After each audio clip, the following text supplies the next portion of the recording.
আল্লাহ তার নবীকে বলছে, নবী রে, হে আমার প্রাণ প্রিয় নবী, তোমাকে কি বিষয়ে ওরা প্রশ্ন করছে?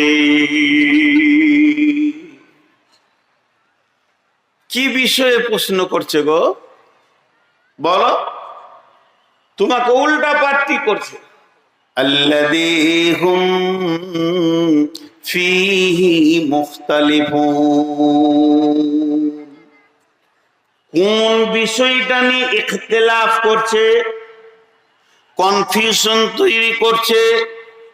এমন কিছু কথা আছে আপনার দিলে কনফিউশন করে দিতে পারবো, আমি পারবো। এখন আপনিও পারবেন আমাকে। আমি একটা দোকান বানিয়েছি, ওই দোকানে আপনি আসলেন, আমি বললাম ভিভোর 29 প্রো, এটা মালটা ভালো, এর মতো মাল নাই, ভারতবর্ষের মতো মাল নাই, এর থেকে দামি আর মোবাইল হয়নি, এটাই শেষ দামি, কোন কোম্পানি বের করতে পারেনি। বলতে বলতে আপনাকে বললাম দাম হলো 40,000। এতগুলা কথা বলার পর শেষকালে খালি যদি বলি তবে কিন্তু মালটাতে, আর কিছু বললাম না, তবে কিন্তু মালটাতে আর কিছু বললাম না, আপনার মনে কিন্তু শুরু হয়ে গেল। তো ওই কাফেররা করতো কি, কিয়ামতকে নিয়ে রসুলের সঙ্গে ফাজলামা করতো। হবে হবে, হ্যাঁ হবে, কি জানি এটা কেমন মনে হচ্ছে। আল্লাহ বলছে, তোমার দিলকে তারা ইখতিলাফ তৈরি করে দিছে, মতভেদ তৈরি করে দিছে, দোদুল্যমান তৈরি করে দিছে। তবে শুনে নাও, আল্লাযী হুম ফীহি মুখতালিফুন, কাল্লা সায়ালামুন সুম্মা কাল্লা সায়ালামুন, কাল্লা সায়ালামুন, নিশ্চয় তারা জানবে জানবে জানবে, সুম্মা কাল্লা সায়ালামুন, আবার বলছে তারা নিশ্চয় জানবে।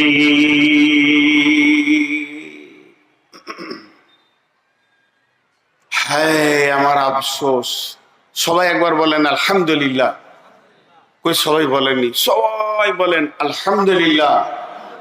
এবার ভালো লাগছে। কিন্তু এই কটাকে বসাতে বললাম না।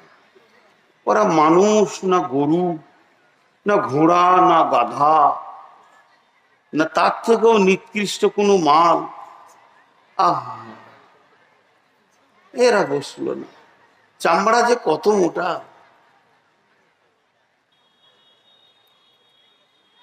এখানে একটা মজার কথা বলছি, শুনেন। আল্লাহ তাবারাক ওয়া তাআলা বলছেন, রাসূলুল্লাহ সাল্লাল্লাহু আলাইহি ওয়াসাল্লাম বলছেন হাদিসের মধ্যে, যা হিবর ফাসাআলা রাসূলুল্লাহ সাল্লাল্লাহু আলাইহি ওয়াসাল্লাম। হিব্র মানে হচ্ছে একটা পাদরি, পাদরি পোপ, পাদরি পোপ, পাদরি পোপ। মুসলমানদের যেমন মৌলানা, হিন্দুদের যেমন ব্রাহ্মণ, আর এই রকম হলো খ্রিস্টানদের আছে, ওই রকম গুরু আছে আপনার এদের মারোয়ারিদের। তেমনি যারা ইহুদি আর নাসারা, তাদের আলেমকে পোপ বলে, পাদরি বলে। সব থেকে বড় আলেমকে পোপ বলে। আমাদের যেমন বড় আলেমকে সম্মানের সঙ্গে ডাকে শেখ। শেখ, শেখ মানে বড় আলেম, শেখ মানে বৃদ্ধ, বয়োবৃদ্ধ, জ্ঞানে বয়োবৃদ্ধ। ওরা বড় আলেমকে পাপায়ে আজাম বলে। পাপায়ে আজাম মানে ওই হলো সব থেকে বড় পণ্ডিত। একটা ইংল্যান্ড থেকে পাপায়ে আজাম 2015 কি 16 সালে আপনার কিনা কলকাতায় এসেছিলেন। এরা হলো পোপ। সেই পোপ এসে বিশ্ব নবীকে বলেছেন, ইয়া মুহাম্মদ সাল্লাল্লাহু আলাইহি ওয়াসাল্লাম। তবে ও তো সাল্লাল্লাহু আলাইহি সাল্লাম বলেনি, এটা আমি বললাম, আমার রাসূলকে ভালোবাসি। আপনারা একবার প্রাণ খুলে জোরে বলবেন। ওই পোপ বলছে, ইয়া মুহাম্মদ সাল্লাল্লাহু আলাইহি ওয়াসাল্লাম, হাল তাদরি হাক্কুল্লাহ কদরুল্লাহ, হাল তাদরি কদরুল্লাহ। ও মুহাম্মদ, তুমি নিজেকে নবী বলে দাবি করছো, তবে কি তুমি আল্লাহর ক্ষমতাটা বলতে পারবে? ওর উদ্দেশ্য কি ছিল এই প্রশ্ন করার? উদ্দেশ্য ছিল ওকে ছোট করে দিব, উত্তর দিতে পারবে না, আমার কাছে ছোট হয়ে যাবে। বিশ্বনবী শুরু করলেন, বিসমিল্লাহির রহমানির রহিম, ওমা কদরুল্লাহ হাক্কা কদরিহি ওয়াল আরদু দামিয়ান কবদাতুহু ইয়াওমাল কিয়ামাতি ওয়াস সামাওয়াতু মাদবিয়াতুন বিয়ামিনিহি সুবহানাহু ওয়া তাআলা আম্মা ইউশরিকুন ওয়া নুফিকা ফিস সূরি ফাসাইকা মান ফিস সামাওয়াতি ওয়া মান ফিল আরদি ইল্লা মান শাআল্লাহু থুম্মা নুফিকা ফীহি উখরা ওয়া ইযা হুম কিয়ামুন ইয়ানজুরুন ওয়া আশরাকাতিল আরদু বিনূরি রাব্বিহা ওয়া উদিয়াল কিতাবু ওয়া দিয়া বিন নাবিয়িনা ওয়াশ শুহাদা'i ওয়া কুদিয়া বাইনাহুম বিল হাক্কি ওয়া হুম লা ইযলামুন ওয়া উফিয়াত কুল্লু নাফসিন মা আমিলাত ওয়া হুয়া আ'লামু বিমা ইয়াফআলুন ওয়াসীকাল্লাযীনা কাফারু ইলা জাহান্নামা যুমারা। বিশ্বনবী যখন আয়াতগুলো পড়তে শুরু করেছে, ওর চোখে তো খালি সরষের ফুল দেখছে, মাথা তাঁতা করে ঘুরছে, কি বলছে রে, কি বলছে রে, ভাষা কি রে। আল্লাহ রাসূল বলতে লাগলেন, তোমরা কে আল্লাহর কুদরত জানো, আল্লাহর ক্ষমতা সম্পর্কে কি জানো? সাতবক আসমানকে একটা বলের মতো হাতে ধরবে, সাতবক জমিনকে আর এক হাতে ধরবে, এইভাবে ঝাঁকি মারবে, সারা বিশ্ব মানব বুঝে নেবে আল্লাহর ক্ষমতা কি। নামি এই আল্লাহ এমন, উনি এক একক, কাউকে সঙ্গে নেন না, ওনার কোনো শরীক নাই। ওই আল্লাহ কেমন? আল্লাহর একটা গোলাম আছে, বলবে সুর ফুঁকে দে, বিশ্ব ভূমণ্ডল ভেঙে চূর্ণ হয়ে যাবে, তারই ভিতরে যাকে ইচ্ছা তাকে বাঁচিয়ে রাখবে, তাকে মারবে না, সে ধ্বংস হবে না। দ্বিতীয় সুর যখন ফুরা হবে, সারা বিশ্বটা ধ্বংস হয়ে যাবে, তারপরে আবার আল্লাহ সবগুলোকে দাঁড় করাবেন। কেমন কুদরত! ধূলিসাৎ হয়ে গেল, নিশ্চিহ্ন হয়ে গেল, পিপুলিকার মতো একটা দেখা যাচ্ছে না, আবার সবগুলোকে কুদরতের হুকুমে এক জায়গায় দাঁড় করাবে, তাদের হিসাব নেবে, তাদের কাছ থেকে নেবে রসুলের মতো চেহারা, তাদের কাছ থেকে নেবে ভালো আমল, এরপরে তাদেরকে জান্নাতে জাহান্নামে দেবে, সার্টিফিকেট দেবে। আমার আল্লাহ এমন কুদরতি ক্ষমতা আছে, মানুষের দিলে এমন একটা রিয়াকশন দিয়ে দেবে, ওরা নিজেই বুঝে নেবে আমি কি করে এখানে এসে হাজির হলাম। তারপরে আল্লাহ ফেরেশতাদেরকে বলবে, কাফেরদেরকে হাঁকি নিয়ে গিয়ে জাহান্নামে ভরে দাও, আর জান্নাতীদেরকে আদর করে নিয়ে গিয়ে জান্নাতে ভরে দাও। একবারে বিরাট বড় সাবজেক্টে ছোট করে নবীজি বলে দিলেন। ওর চরক গাছ হয়ে গেল, মাথা তাঁতা করে ঘুরছে, ওরে আল্লাহ, মোহাম্মদ এত জানে।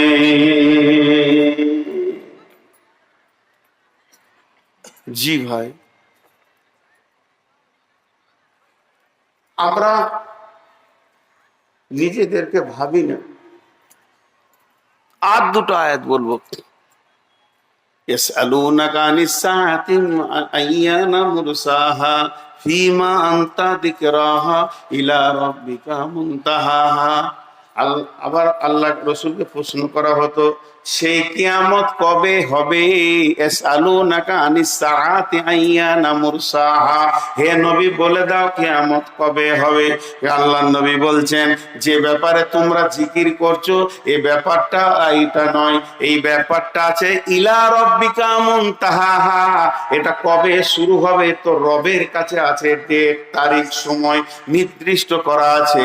ইল্লা কান্নাহুম ইয়াউমা ইয়ারাউনাহা লাম ইয়ালবাসু ইল্লা আসিয়াতান আও দুহাহা, এটা যেদিন হবে তোদেরকে যখন দাঁড় করানো হবে, তোরা কিয়ামতের মাঠে দাঁড়িয়ে বলবি, আমি দুনিয়াতে এক বেলা ছিলাম, কিংবা এক সকাল এক সন্ধ্যা ছিলাম, বেশি দিন আমি দুনিয়া করিনি।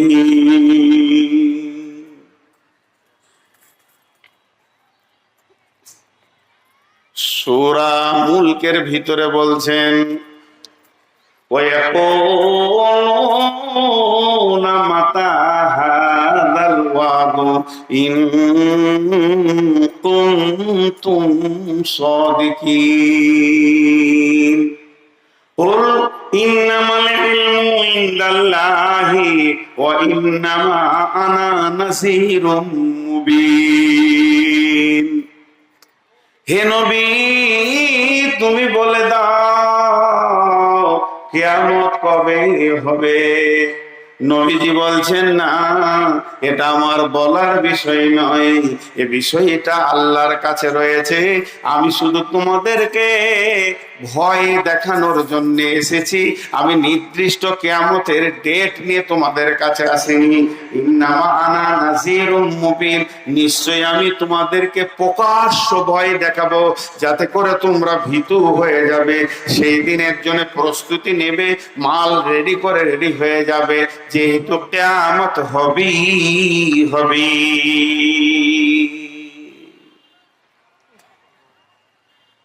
আমার ভূমিকা শেষ। ভূমিকাটাকে আমি 1 মিনিটে গোটাবো।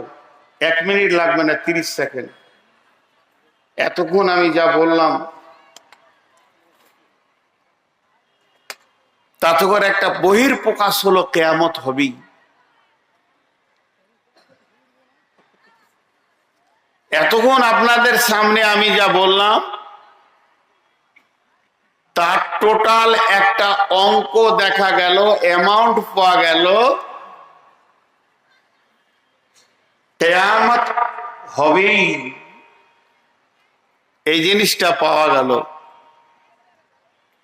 তাহলে সেটা কত দূরে? সেটা কত দূরে?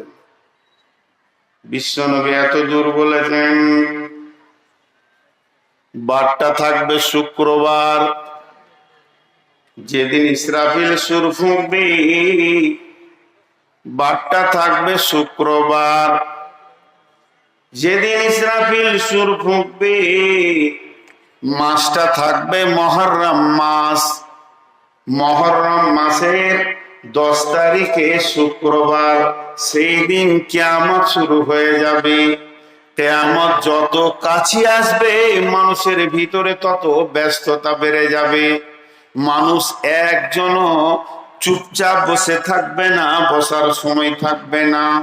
এই করতে করতে যেদিন কিয়ামত হবে, যেদিন কিয়ামত হবে, আগামী সকাল শুক্রবারে যদি কিয়ামত হয়, সেই দিন পৃথিবীতে যতজন মানুষ বেঁচে থাকবে 100-তে 100 জন ব্যস্ত হয়ে যাবে। একটা লোককে ফ্রি দেখা যাবে না। চাষিরা মাঠের দিকে দৌড়বে, ছেলেরা স্কুলের দিকে মাদ্রাসার দিকে দৌড়বে, শিক্ষকরা ডিউটির দিকে দৌড়বে, খরিদ্দার দোকানের দিকে দৌড়বে, দোকানদার দোকান খুলবে। গোটা পৃথিবী যেন ব্যস্ততা নিয়ে উঠবে। এমন সময় বিশ্বনবী বলছেন, একটা খরিদ্দার কাপড়ের দোকান যাবে, কাপড়টাকে দেখবে, বলবে কাপড়টা আমার পছন্দ হয়ে গেছে, এটা বুখারীর হাদিস। তারপরে বলবে, ভাইয়া আমাকে এটা 3 মিটার কি 5 মিটার দিয়ে দাও। দোকানদার তাড়াতাড়ি করে মিটারটা মাপবে, মেপে কাঁচিটা ধরবে, আর খরিদ্দার পকেট থেকে টাকাটা বের করে ধরে থাকবে। ও কাপড়টা কেটে দেবে, এই টাকাটা দিয়ে দেবে। এই নিয়তে ওর হাতে কাঁচি, এর হাতে টাকা। কাঁচিটা বসাতে যাবে, বসানো আর হবে না। অনুফিকা ফিস সুরি ফাসাইকা মান ফিস সামাওয়াতি ওয়া মান ফিল আরদি। ওই অবস্থায় ইসরাফিল সুর ফেঁকে দিবে, হাত থেকে কাঁচি পড়ে যাবে, হাত থেকে টাকা পড়ে যাবে। মানুষ নাফসি নাফসি নাফসি নাফসি নাফসি নাফসি নাফসি নাফসি নাফসি নাফসি করবে। এই জন্য সূরা নাজিয়াতে ওরা বলেছে, আবার কি আমাদেরকে ফিরে আসতে হবে? গলে যাব, পচে যাব, কবরে মাটি হয়ে যাব, এরপরে কি পুনরুত্থান হবে নাকি? আল্লাহ বলছে হবে। এমন পুনরুত্থান হবে, ফাইন্নামা হিয়া জাসরাতুন ওয়াহিদা ফাইদা হুম বিসাহিরা। একটা হুঙ্কার মারবো আর তোদেরকে কিয়ামতের ময়দানে দাঁড় করিয়ে দেব। তখন ওইখানে ওরা বলছে, এটা তো সব থেকে নোকসানের কথা। ওয়ান্নাসিয়াতে গারকা ওয়ান্নাসিতাতি নাসতা ওয়াসাবিহাতি সাবহা ওয়াসাবিকাতি সাবকা আল মুদাব্বিরাতি আমরা ইয়াওমা তারজুফুর রাজিফা তাতবাউহা রাদিফা কুলুবু ইয়াওমাইযি ওয়াজিফা আবসারুহা খাসিয়া ইয়াকুলুনা আইন্না লামারদুদুনা ফিল আখিরা আইদা কুননা ইদামান নাখিরা আইদা কুননা ইদামান নাখিরা। আল্লাহ তাবারক ওয়া তাআলা বলছেন ওরাই বলবে, বলে পচে যাওয়ার পর কি আবার পুনরুত্থান হবে? কোরআন বলছে হবে। এরা বলছে এটা তো বড় নোকসানের কথা শুনছি, আবার যদি পুনর্বার আমাদের জীবিত হয়ে কিয়ামতে দাঁড়াতে হয় তো এটা আমার নোকসান ছাড়া এটা লাভ খুঁজে পেছি না। তো একটু ধৈর্য ধরেন, টোটালটা একটু গুছিয়ে নি। এতক্ষণ আমি যা বললাম তাতে নিশ্চিত কিয়ামত হবেই। এটার উপরে কার কার ঈমান নাই হাত তুলেন, হাত তুলেন দেখি। 4টা হাত উঠেছে, ওদের ঈমান নেই। কিয়ামত হবেই এর উপরে ঈমান নেই তো হাত তুলে দিলে। আসলে ও ঝুঁকে তুলেছে, নেকি পাবে। এবার চলেন অনুশোচনা। বিশ্ব নবী তিনি আমাদেরকে অনুশোচনা দিয়ে গেছেন। বিসমিল্লাহির রহমানির রহিম। وعن ابي هريره رضي الله تعالى عنه قال قال رسول الله صلى الله عليه وسلم اذا اتخذ الحي ضبالا والمامانه مغنما والزكاه مغراما تعلم لغير دين اتى الرسول امرته اكا امه। একটু অনুশোচনা দিব আপনাদেরকে। যতটি লোক বসে আছেন হাতগুলো ধরে বলছি 10 মিনিট আমাকে দেন, তারপর আমি বলবো আপনারা উঠে যান, তখন আপনারা আমাকে বলবেন আপনি সময় দেন। 10টা মিনিট চেয়েছি ভিখারির মতো 10টা মিনিট চেয়ে নিয়েছি। একটা উদাহরণ দিব, আমার উদাহরণগুলো খুব অ্যাপ্রোপ্রিয়েট। দোমোহনাতে একটা ছেলে বাসে চেপেছে, আর ওর পাশে এক মুরব্বি বসে আছে, আর ওই সিটের পেছনে আমার মতো বদমাস লোকটা বসে আছে। কি ঝামেলা লাগে দেখেন। যে ছেলেটা বাসে চেপেছে ও মুরব্বিকে বলছে, চাচা কিরে বাবা কলকাতা কত দূর যাবে? ও কলকাতা করণ দিকে গেছে, তো শুধুই যে কলকাতা কত দূর, ধৈর্য দেখেন। তো মুরব্বী ওর দিকে তাকিয়ে বলছে, ধৈর্য ধরে বাপ, কলকাতা ঠিক পৌঁছাবি। আবার টুঙ্গি দিঘিতে বলছে, চাচা কলকাতা আর কত দূর? এবার মুরব্বী রেগে গেছে, ওর দিকে একবার তাকালে ভঙ্গি করে মুখটা ঘুরিয়ে নিলে। বোতল বাড়িতে গিয়ে বলছে, চাচা। আবার একই কথা, চাচা। যেই চাচা বলেছে মুরব্বী রেগে গেছে, বলে van van van van van van van করিস না, চুপ কর। আমার মতো রাগী লোক, আমি তো একটা বদমাস লোক, উঠে ওর মাথায় হাত দিয়ে বলছি, তোর মাথা বেরেন চলে গেছে নাকি রে? ঠুকে দিব তোর মাথাতে। টুঙ্গি দিকে থেকে কলকাতা, কলকাতা দেখেলে তো কলকাতা, এখান থেকে দেখেলে কত দূরে? আপনাদের কাছে আমার প্রশ্ন, কলকাতা দেখা যাবে? যাবে? এতগুলো লোক হ্যাঁ না বলে না। কলকাতা দেখা যাবে? দেখা যাবে না। মুখ নাই, দাঁত নাই, জিভ নাই, প্রাণ নাই। দেখেন কতগুলো জিনিস নাই। হাত নাই, পা নাই, মুখ নাই, দাঁত নাই, জিভ নাই, প্রাণ নাই, অথচ কথা বলে।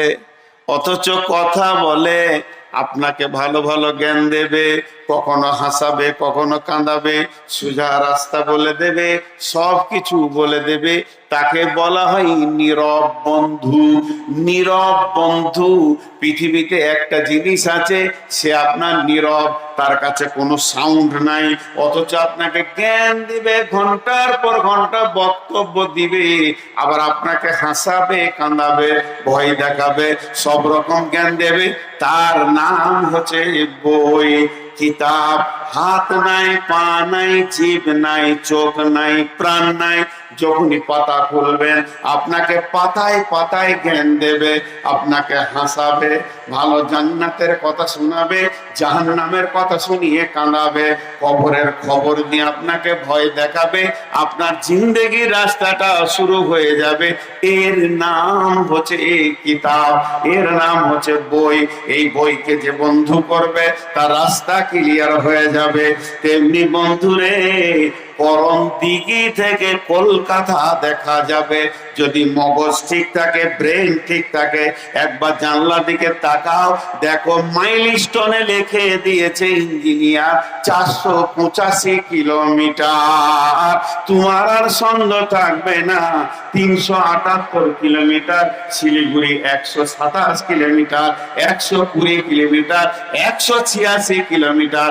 আপনি এখান থেকেই বুঝে নেবেন কলকাতা আর কত দূরে।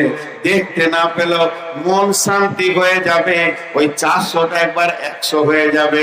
গাড়ি চলতে চলতে ওটা 90 হবে, 80 হবে, ওটা 70 হবে, 60 হবে, 50 হবে, 40 হবে, 30 হবে, 20 হবে, 10 হবে, 9 হবে, 8 হবে, 7 হবে, 6 হবে, 5 হবে, 4 হবে, 3 হবে, 2 হবে, 1 হবে, 0 লেখা থাকবে। ওটাই হলো কলকাতা। আপনার গতিশীল জীবনটা আগাবে কলকাতার দিকে আগাচ্ছে। এর জন্য কোরআনে আছে, অচিরি তোমার কাছে কিয়ামত আসছে, এটা নয় তুমি কিয়ামতের দিকে যাচ্ছ। সাবধান হয়ে যাও, একদিন তোমার সঙ্গে কিয়ামতের মোলাকাত ঘটে যাবে। তাহলে এই মাইলস্টোনটাকে, এই রোডটা যে ইঞ্জিনিয়ারকে টেন্ডার দেওয়া হয়েছে, এই রোডটা যে কন্ট্রাক্টর টেন্ডার নিয়েছে, রোডটাকে ঠিক করবে, রুদেলের রোডটাকে ঠিক করবে, বোতলবাড়ি পর্যন্ত, গোয়াগাঁও পর্যন্ত, বাজারগাঁও পর্যন্ত, কিষানগঞ্জ পর্যন্ত ঠিক করবে। যে ইঞ্জিনিয়ার রোডটা ঠিক করবে, সে পিচ ঢালবে, পাথর ঢালবে, সবকিছু করবে। শুধু এইগুলোই তার কাজ নয়, পাশে পাশে তাকে প্রতি কিলোমিটারে মাইলস্টোন বসাতে হবে। এটাও একই টেন্ডারে চলে আসে। কোন জায়গায় বোর্ড থাকবে, কোন জায়গায় থাকবে না, কোন জায়গায় পাথর থাকবে, সব কিছু টেন্ডার বের হয়ে যায়। তাহলে বিশ্ব নবীকে পৃথিবীতে পাঠানো হয়েছিল এই উম্মতকে জান্নাতের রাস্তা দেখানোর জন্য। বিশ্ব নবীকে পৃথিবীতে পাঠানো হয়েছিল এই উম্মত জান্নাতে যাবে, সেই রাস্তাটা তুমি ধরিয়ে দাও, হাত ধরে রোডে তুলে দাও। তাহলে কিয়ামতটার কত দূর? তার মানে এই রোডটা জান্নাতে যাওয়ার রাস্তাতে মধ্যখানে কবর থেকে নিয়ে কিয়ামত পর্যন্ত একটা ঘোর জঙ্গল আছে। ওইটা বড় ভয়াবহ জায়গা। কবর থেকে নিয়ে কিয়ামত পর্যন্ত ফুলসেরাতটা যখনই পেরে হয়ে যাবে, ব্রিজটা যখনই পের হয়ে যাবে, নিজের ঘরে চলে যাবে, আর চিন্তা নাই। তাহলে ওই অন্ধকার জঙ্গলটা কখন আমরা পার হব, আর কত দূরে আছে? বিশ্বনবী বলে দিয়েছেন, ইঞ্জিনিয়ার বলে দিয়েছেন, আল্লাহর রোডে টেন্ডাররা কন্ট্রাক্টর বলে দিয়েছে, খামসা আসারা খাসলাতান মিন উম্মতি, খামসা আসারা খাসলাতান মিন উম্মতি, মিন উম্মতি, মিন উম্মতি, মিন উম্মতি, মিন উম্মতি, মিন উম্মতি। মুখস্থ করলেন।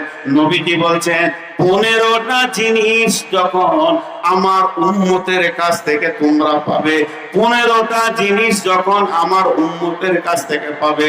নবীজি ইহুদির কথা বলেনি, নাসারার কথা বলেনি, শিখের কথা বলেনি, পাঞ্জাবির কথা বলেনি, মাজ্জুসির কথা বলেনি, অগ্নি পূজকের কথা বলেনি, মূর্তি পূজকের কথা বলেনি, ব্যানার্জির কথা বলেনি, চ্যাটার্জির কথা বলেনি। পৃথিবীতে যত জাতি আছে সবাইকে ছেড়ে দিয়ে নবীজি নিজের উম্মতের কথা বলেছে। হযরত আবু হুরায়রা বর্ণনা করছেন, আল্লাহর নবী বলেছেন, হে বিশ্ববাসী রে, আমার উম্মতের কাছ থেকে যখন 15টা জিনিস দেখতে পাবে, 15টা জিনিস দেখতে পাবে, জেনে না কিয়ামত কাছিয়ে গেছে। এইটা আজকে আমার ভাই